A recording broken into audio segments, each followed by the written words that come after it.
ஒரு காலத்துல வெயில் கொடுமை அப்படின்னா அது ராஜஸ்தான் பாலைவனத்திலேயோ இல்லைன்னா அரபு நாடுகள்லையோ மட்டும்தான் இருக்கும் அப்படின்னு நாம நினைச்சிட்டு இருந்தோம். ஆனா இப்போ நிலைமை தலைகீழா மாறிடுச்சு. உலகத்தோட டாப் பல்கலைக்கழகங்கள்ல ஒன்றான ஆக்ஸ்போர்ட் பல்கலைக்கழகம் வெளியிட்டு இருக்கக்கூடிய ஒரு அதிர்ச்சிகரமான ஆய்வுல உலகத்திலேயே வெயில் ஆபத்து அதிகம் இருக்கக்கூடிய நகரங்களுடைய பட்டியல்ல நம்ம மதுரையும் சென்னையும் முன்னணியில இருக்கு.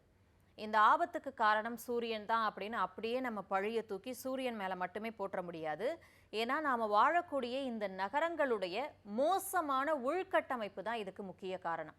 உலகத்தையே அச்சுறுத்தக்கூடிய இந்த நகர வெப்பமயமாதலுக்கு பின்னணியில இருக்கக்கூடிய நிஜமான ஆபத்துகளையும் அதற்கான காரணங்களையும் ஆழமாக அலசுவோம். இது தந்தி டிவியின் நியூஸ் டீப் டைவ். வழங்குவது நான் வினோதினி முத்துராமலிங்கம்.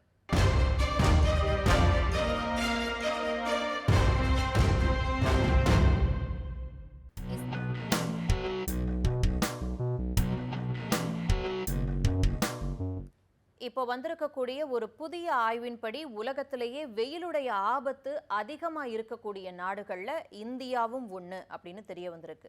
வெறும் வெயில் மட்டும் இல்லாமல் மக்களுடைய வறுமை நிலை, போதிய வசதிகள் இல்லாதது, இது எல்லாம் ஒன்றா சேர்ந்து கோடிக்கணக்கான நகர மக்களை பெரிய ஆபத்தில் தள்ளியிருக்கு அப்படின்னு இந்த ஆய்வு எச்சரிக்கை விடுத்திருக்கு. சஸ்டைனபிள் சிட்டிஸ் அண்ட் சொசைட்டி அப்படிங்கிற சர்வதேச பத்திரிகையில் ஒரு புது ஆய்வு கட்டுரை வெளியாகியிருக்கு.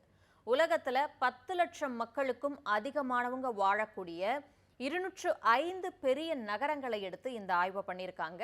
இதில் அதிர்ச்சிகரமான விஷயம் என்ன அப்படின்னா, உலகத்திலேயே வெயிலுடைய ஆபத்து ரொம்ப அதிகமாக இருக்கக்கூடிய நகரங்கள் எல்லாமே இந்த கீழ்வரப்போகிற இந்த நாடுகளில் தான் இருக்குது. இந்தியா, பாகிஸ்தான், நைஜீரியா, கானா. உலக அளவில் வெயில் ஆபத்து அதிகமாக இருக்கக்கூடிய நகரங்களில் 95% அதிகமான நகரங்கள் தெற்காசியா, தென்கிழக்கு ஆசியா, அப்புறம் ஆப்பிரிக்காவோட சப் சஹாரன் பகுதிகளில் இருக்குது. ஆப்பிரிக்கா கண்டத்தில் உலகத்திலேயே மிகப்பெரிய சூடான பாலைவனமான சஹாரா பாலைவனம் இருக்குது அப்படின்னு நமக்கு தெரியும். இந்த சஹாரா பாலைவனத்துக்கு கீழே அமைந்திருக்கக்கூடிய ஒட்டுமொத்த ஆப்பிரிக்க பகுதியை தான் நம்ம சப் சஹாரன் ஆப்பிரிக்கா அப்படின்னு சொல்கிறோம்.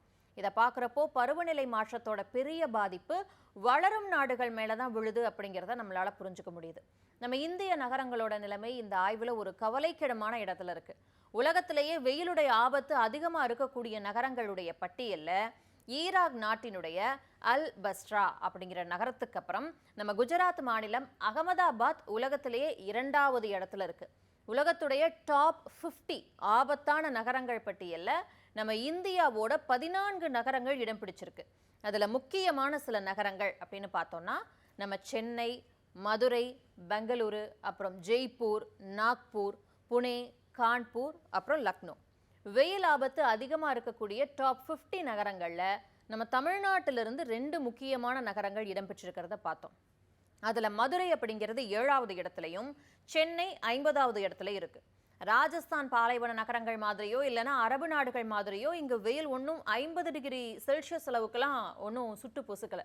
நம்ம ஊர்களில் இருக்கக்கூடிய மக்கள் தொகை நெருக்கம், ஏழை எளிய மக்களுடைய பொருளாதார நிலை, முக்கியமாக மரங்கள் இல்லாதது, இதையெல்லாம் வச்சு தான் இந்த ஆய்வு முடிவு சொல்லப்பட்டிருக்கு.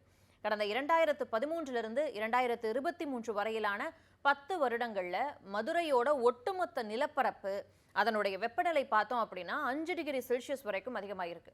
மதுரையோட மையப்பகுதிகள் அதை சுற்றி இருக்கக்கூடிய கிராமப்புறங்களை விட 2.5 டிகிரி செல்சியஸ் கூடுதலான வெப்பத்தை தேக்கி வைக்குது.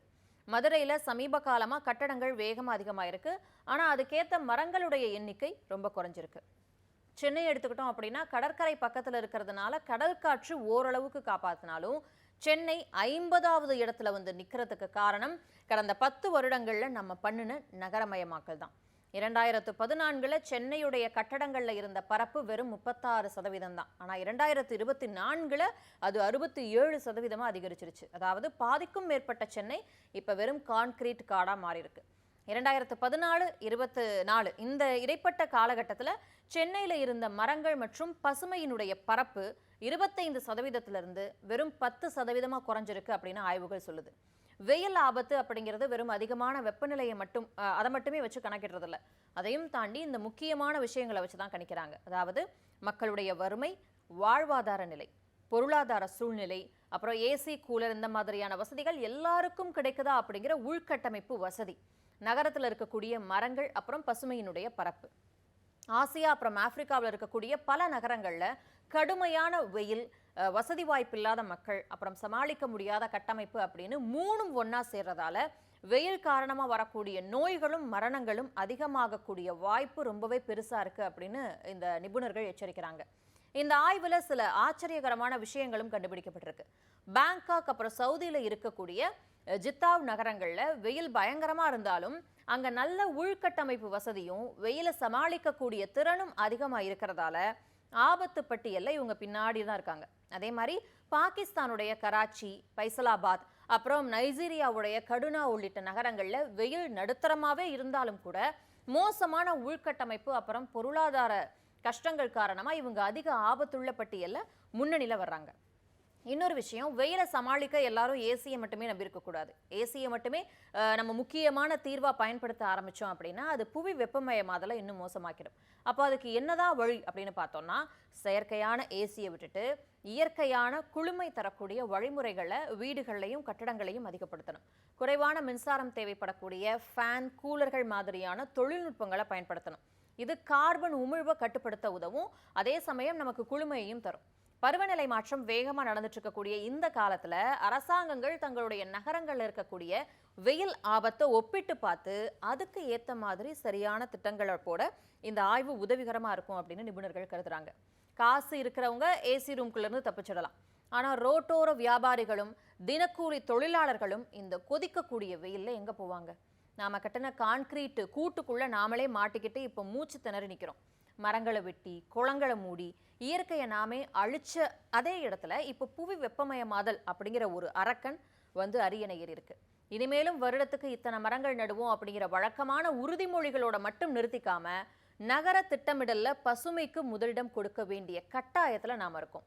சுவாசிக்க சுத்தமான காற்றும், வாழ தகுதியான சூழலும் இல்லாத நகரங்கள்ல கோடிக்கணக்கான மதிப்புள்ள கட்டட சொத்துகளுக்கு என்ன மதிப்பு இருக்க போகுது? இயற்கையோட இணைந்து வாழ நாம பழகிக்க போறோமா, இல்ல கான்கிரீட் காடுகளுக்குள்ள வெந்து தனிய போறோமா அப்படிங்கிறத தீர்மானிக்க வேண்டிய கடைசி தலைமுறை நாம தான்.